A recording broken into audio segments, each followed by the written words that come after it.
Bos-bos, lagi-lagi Wong Hang Tailor bisnis jas premium hadir dalam perayaan kisah cinta artis tanah air. Kali ini di momen lamaran El Rumi ke Syifa Haju di Swiss Oktober tahun lalu. Tampilan dan visual El Rumi jelas makin menawan ya bos.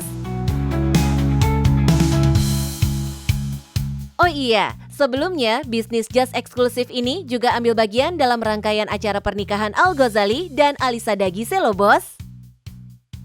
Mulai dari foto priwet Al Ghazali sampai acara intimate dinner party.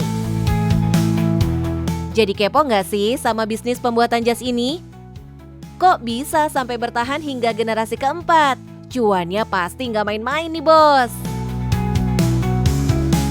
Halo, saya Jonathan Wongso. Terima kasih sudah main ke Wong Hang Tailor. Penasaran dengan koleksi kami? Tetap di Cuan Bos.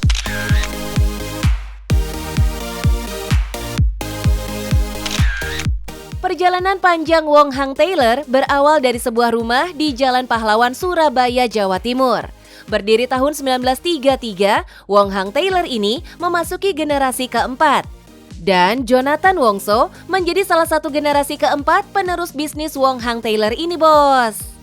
Jadi awalnya kakek buyut saya yang namanya Wong Hang ini, dia dari Cina, imigran ke Indo. Nah, memang desanya di Cina itu di Guangzhou, itu desa penjahit. Jadi dari desa itu satu desa semua penjahit semua. Terus bermigrasi ke Indo, mulai belajar bikin jas. Karena asalnya menjahit doang tapi kan nggak bisa bikin jas. Sampai akhirnya sekarang dilanjutkan oleh kakek saya, terus papa saya, sampai sekarang saya. 92 tahun jelas waktu yang lama untuk sebuah bisnis. Yang awalnya hanya bermodalkan 5 mesin jahit, saat ini mampu berkembang pesat sampai bisa buka 16 cabang yang tersebar di berbagai daerah di tanah air loh bos. Kita bersyukur banget kita bisa sampai generasi keempat dan kita sudah termasuk Indonesia Living Legend brand ya. Kita dimasukin di majalah SWA waktu itu. Kita bersyukur banget karena memang kebanyakan bisnis hancur di ketiga. Generasi ketiga hancur. Nah, tapi untuk kita bersyukur meskipun kita sudah sepupu-sepupu, bahkan ada sepupu jauh, kita masih barengan kerjanya. Bertahan di industri fashion selama puluhan tahun tentunya tidak mudah. Apalagi dunia fashion sangat dinamis dengan tren yang terus berubah. Namun, Wong Hang Tailor berhasil menaklukkan tantangan yang ada. Wah, kalau jas sih, kita belajar dari nol. Jadi kalau misalnya jas ya, orang ngerasa, desainer tinggal gambar aja enak. Tapi kalau kita, semua every designer, saya dan saudara-saudara saya semua harus belajar dari titik terendahnya, dari menjahit.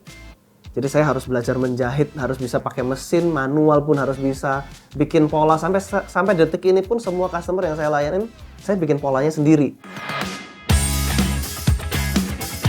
Sebenarnya, yang mempengaruhi bisnis biar tetap eksis apa sih bro? Menurut saya sih karena jam terbang sih. Saya di awal-awal juga masih struggle karena bikin pola itu sulit banget. Bikin jas itu rumit sekali. Nggak segampang di pikiran orang langsung jadi gitu aja. Apalagi kita kan bukan pakai yang mesin-mesin gede ya. Kita kan lebih handcrafted ya. Jadi lebih benar-benar handmade gitu. Jadi butuh waktu yang sangat lama dan butuh yang namanya telaten. Karena satu jas butuh berhari-hari bikinnya. Oh iya, setiap jas hasil karya Bro Jonathan ini dibuat secara handmade dengan teknik khusus loh bos. Bro Jonathan juga harus selektif, menyesuaikan model jas yang sesuai dengan karakter pelanggan loh bos. Makanya, untuk mendapatkan hasil jas yang maksimal, setiap customer harus melalui proses wawancara lebih dulu loh bos. Tujuannya untuk mencari karakter dari setiap pelanggan. Jadi basically ada 3 macam cut, ada American cut, ada British cut, sama ada Italian cut. Nah, Italian cut itu menurut saya paling cocok dengan market Asia.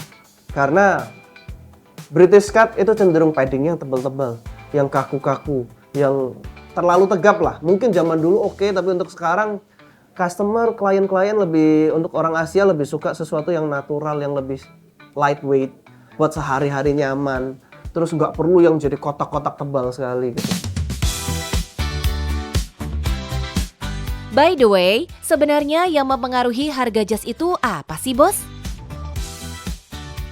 Jadi ini jas, ini struktur dari sebuah jas yang benar. Jas yang bagus harus seperti ini. Jadi ini lapisan yang dipakai yang warnanya ivory ini serat dari ekor kuda, horsehair. Jadi seluruh bagian jas nanti akan kita cover pakai ini sebagai lapisan dalamnya dan semua dijahit satu persatu di semua bagiannya. Ini pakai tangan semuanya, jadi ada ribuan jahitan di sini. Ini yang membuat nanti di badan klien bisa terbentuk. Jadi apa yang mau ditutupin bisa tertutupin, apa yang mau ditonjolkan, apa yang jadi kelebihan badan orang tersebut bisa ditonjolkan.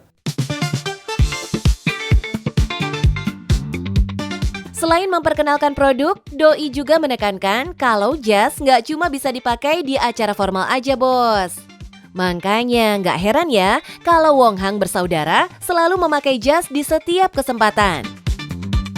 Bisa bertahan hampir 1 abad, Min Chuan jadi kepo nih sama strategi di baliknya. Karena kita ini kombinasi antara yang ada generasi milenial, ada generasi ketiga yang udah 50, 60 something. Jadi kita itu banyak ide.